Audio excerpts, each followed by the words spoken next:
I realized that like, I think startups are pretty interesting. And funny enough, I've been in finance, but I've never really explored venture capital up until this point. It was kind of this black box. And I was more so kind of reading TechCrunch and looking at all these startups. And I was like, oh, like I could definitely go work at an early stage startup, or like venture seems interesting because their whole job is to like kind of find these interesting companies. The thing is, I didn't want to leave New York because my family is in DC and I like the East Coast. Mm-hmm. And this is where luck really comes into play, where I was like, okay, I'll look at like interesting startup opportunities, and as like associate positions come up at venture funds, I'll like just start applying to them. Well, they don't come up that often, and like when they do, like it's very like network driven, as I've learned. So I first reached out to all the UVA people I knew that were in venture.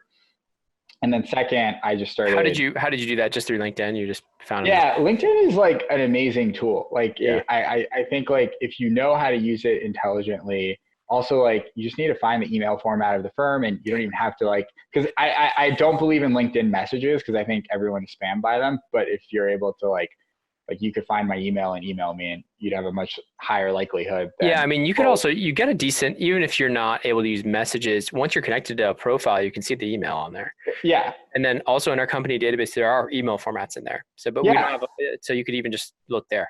Yeah. So I mean, that was, point is, so you were going emails direct. Were you using anything to like remind yourself and follow up if they didn't answer? Like a right inbox or a Boomerang or any of those? Boomerang was clutch. Yeah. Boomerang was a big one. I'd also all the listeners for networking use this. I also preset all my emails to send at like 7:45, so it would be at top of the inbox.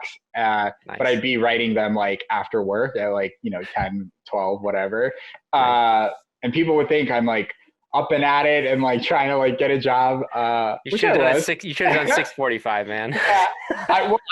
My fear was I wanted to catch them before a lot of the daily emails would go out, and I figured like that was a good time where either they were like commuting to work or like just checking first wave stuff. Anyway, there's a science. It's art science. Like use whatever time kind of works for you, but use Boomerang. It like makes your life a lot easier. Yeah, Boomerang, or I use one called Right Inbox. It's great too. Same thing. Basically, you can set reminders, automate it, even automate follow-ups, send it, schedule all emails, all that good stuff.